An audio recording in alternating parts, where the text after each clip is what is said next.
ಗೋಪಾಲ್ಹಳ್ಳಿ ಎಂಬ ಒಂದು ಹಳ್ಳಿಯಲ್ಲಿ ಕೃಷ್ಣ ಎಂಬ ಬಾಲಕನಿದ್ದ. ಅವನು ಬಹಳ ದರಿದ್ರ ಕುಟುಂಬದಲ್ಲಿ ಹುಟ್ಟಿದ್ದರೂ ಅವನ ತಾಯಿ ಲಕ್ಷ್ಮಿ ಅವನಿಗೆ ಉತ್ತಮ ಜೀವನ ನೀಡಲು ಎಲ್ಲಾ ಪ್ರಯತ್ನ ಮಾಡುತ್ತಿದ್ದಳು.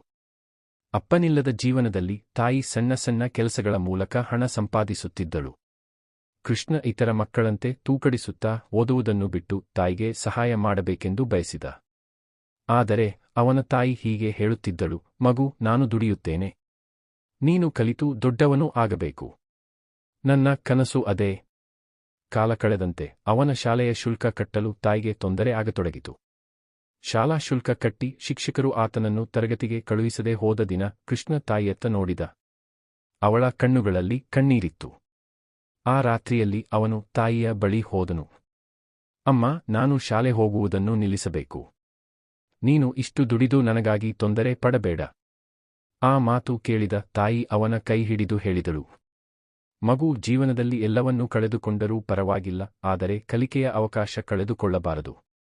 ನಿನ್ನ ಭವಿಷ್ಯ ತೊಂದರೆಯಿಲ್ಲದೆ ಹೋಗಲಿ ಎಂದು ಈ ತಾಯಿಯ ಹೋರಾಟ. ತಾಯಿಯ ಮಾತುಗಳು ಕೃಷ್ಣನ ಮನಸ್ಸಿನಲ್ಲಿ ನಾಟಿ ಬೆಳೆದವು. ಅವನು ಇನ್ನಷ್ಟು ಓದಲು ಪ್ರೇರಿತನಾದ.